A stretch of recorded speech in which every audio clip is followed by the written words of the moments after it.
Hello, bakers. Welcome to Wisdom Wednesday. I'm Mark Floerke, Bakerpedia's Baked in Science podcast host and baker influencer. Today, I'm going to speak with you a little about alphabet soup. Well, sort of.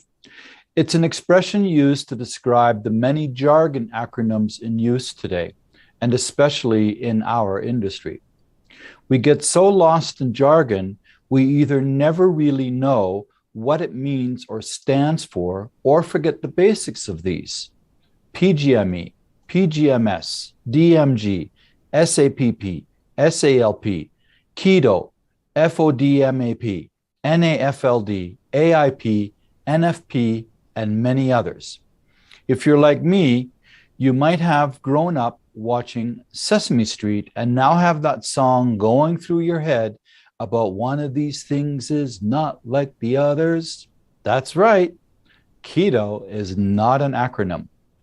This is an abbreviated expression referring to ketosis or ketogenic.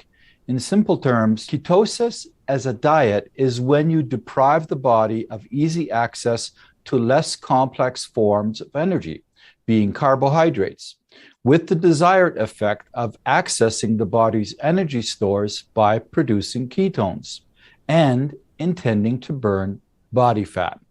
You can read more about this diet, the risks and effectiveness on the internet. I suggest to look at reputable resources like Harvard University, Mayo Clinic, and similar. As bakers, keto has affected our world by consumer desire to consume products low in carbohydrates, which is, of course, what sugar is, starch is, and what wheat flour is mostly made up of. There are no legal definitions for keto, and the general consensus of those who follow the diet is that keto-friendly should be below 20-gram carbohydrates per serving.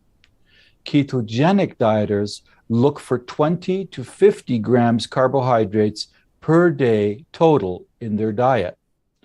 Keto fiber, or that is with keto, fiber is calculated as a credit and deducted from the total carbs per serving in the nutrition information. Let's take a break from diets for a moment. PGME, PGMS, and DMG are all surfactants.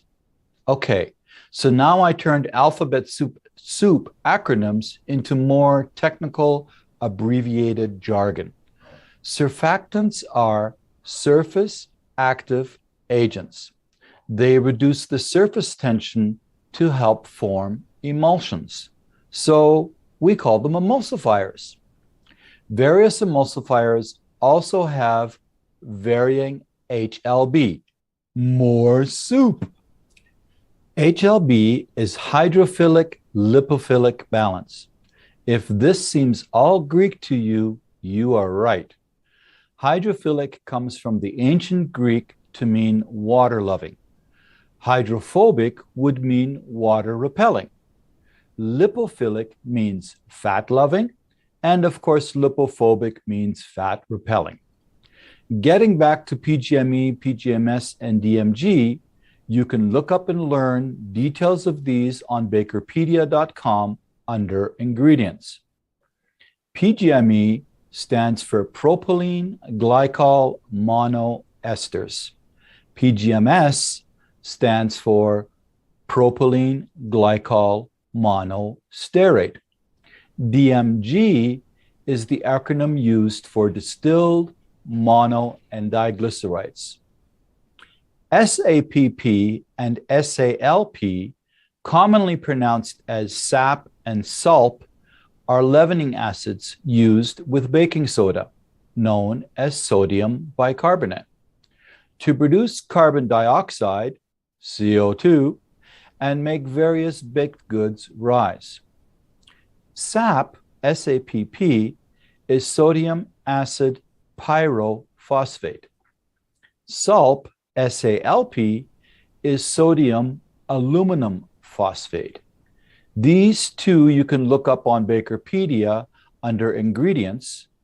MCP is another leavening acid, which is monocalcium phosphate.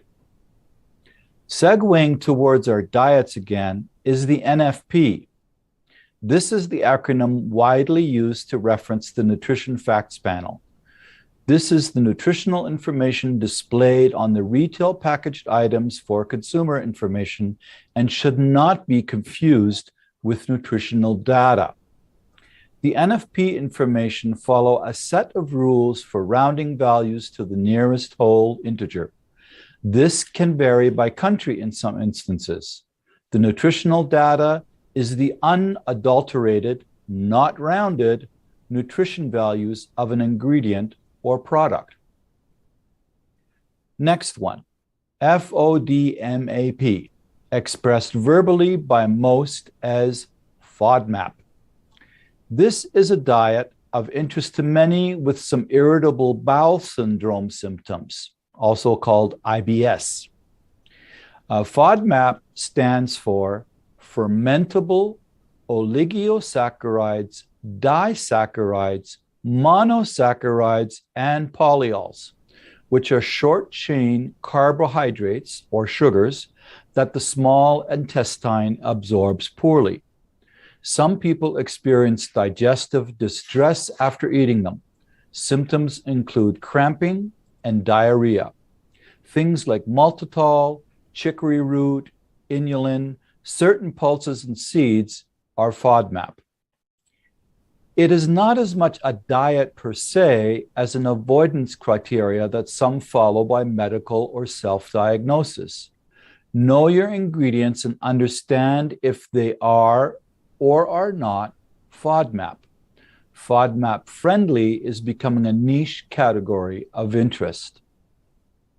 Now, NAFLD and AIP.